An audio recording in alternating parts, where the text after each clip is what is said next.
And amid the growing threat from Russia, Finland has announced that it would procure the latest version of AMRAAM missiles from the United States. Moscow is building up forces on the other side, so NATO is preparing for the worst-case scenario, a conflict with Russia. We are very well prepared, so don't come here. There's a country with only 24,000 active troops that NATO members are now scrambling to learn from. A nation that ranks 48th globally in military power, yet operates more artillery than Germany and France combined. A military that can mobilize 280,000 soldiers in days from a population of just 5.5 million, giving it the highest per capita firepower in Europe. A country where every ministry has a wartime plan, where 50,000 bomb shelters can protect the entire population, where businesses and citizens are legally required to prepare for crisis. A defense model so comprehensive that when Russian missiles and drones hit Ukraine's power grid, European nations rush to study how this Nordic republic protects critical infrastructure. Welcome to the total defense revolution that's changing how the world thinks about security. This isn't about tank numbers or stealth fighters. This is about a whole-of-society approach that's proven so effective, NATO is calling it a blueprint for 21st century defense. And it all comes from a country that learned through blood that military power alone isn't enough. Here's what makes this revolutionary.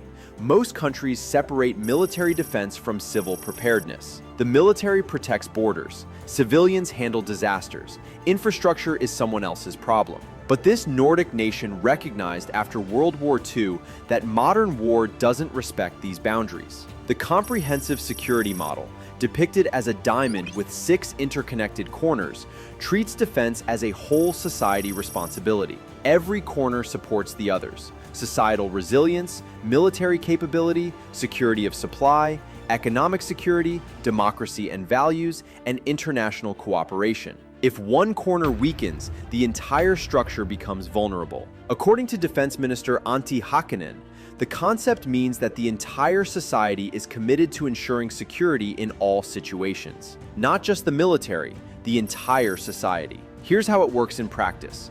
When Russia's war in Ukraine demonstrated that power grids become primary targets, the nation's National Emergency Supply Agency, a massive public-private partnership, had already prepared. Energy companies maintain strategic stockpiles. Telecommunications providers have redundant systems. Healthcare facilities can operate independently for weeks. President Alexander Stubb explained it simply. You fight the war on the front lines. You win it by keeping society running. The military maintains only 24,000 active personnel, but through universal conscription, where all men serve 165, 255, or 347 days depending on specialty, the country creates a trained reserve pool of 870,000 citizens. That's nearly 16% of the total population. Every year, 56,000 men reach military age. They're trained not just as soldiers, but as citizens who understand how the comprehensive security system works. General Timo Kivinen, commander of the Defense Forces, stated, "On a per capita basis, we have probably the most firepower in Europe." The artillery arsenal proves it. Approximately 1,500 weapons, including hundreds of howitzers and heavy mortars. That's more than Germany and France combined, nations with populations 15 times larger. When mobilized, these weapons are operated by trained reservists who know exactly where to report, what to do, and how to integrate with active forces. According to NATO assessments, the nation can reach full wartime strength of 280,000 troops within 72 hours. Not weeks, hours. That's faster mobilization than any NATO member except possibly Israel.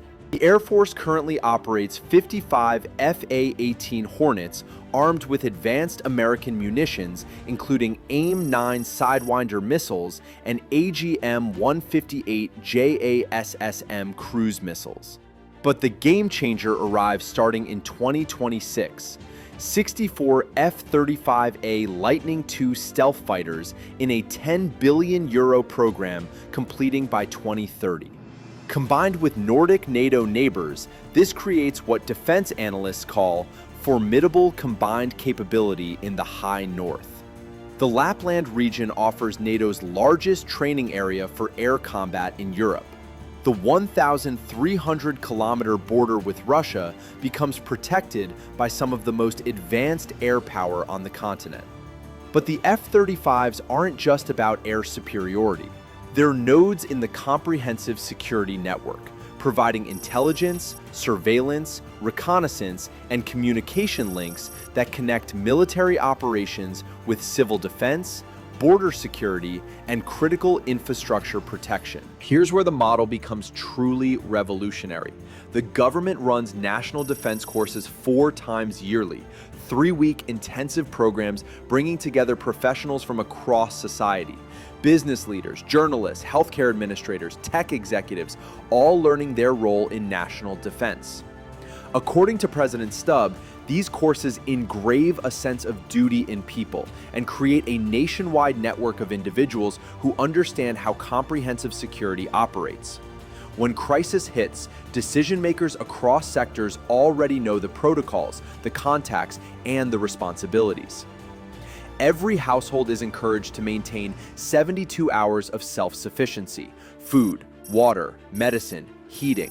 Civil defense shelters, over 50,000 across the country, serve as parking garages and storage in peacetime. In wartime, they shelter 4.8 million people. That's 88% of the population protected underground.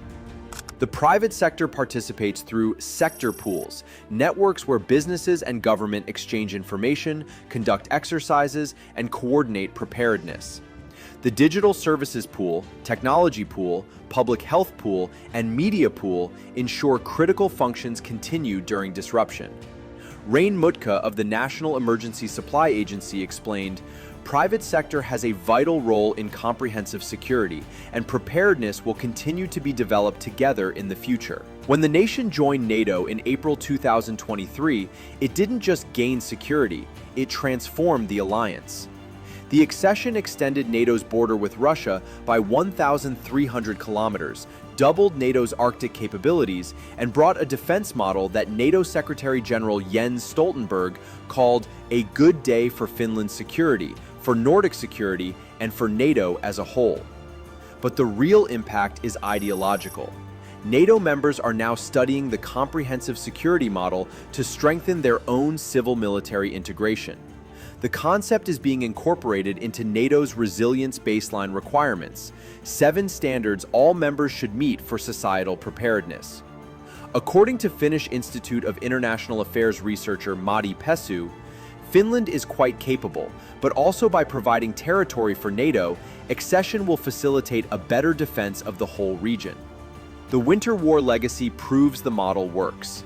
In 1939, when the Soviet Union invaded with overwhelming force, the defenders, outnumbered and outgunned, inflicted 200,000 Soviet casualties in 105 days through tactical brilliance, terrain mastery, and total societal mobilization.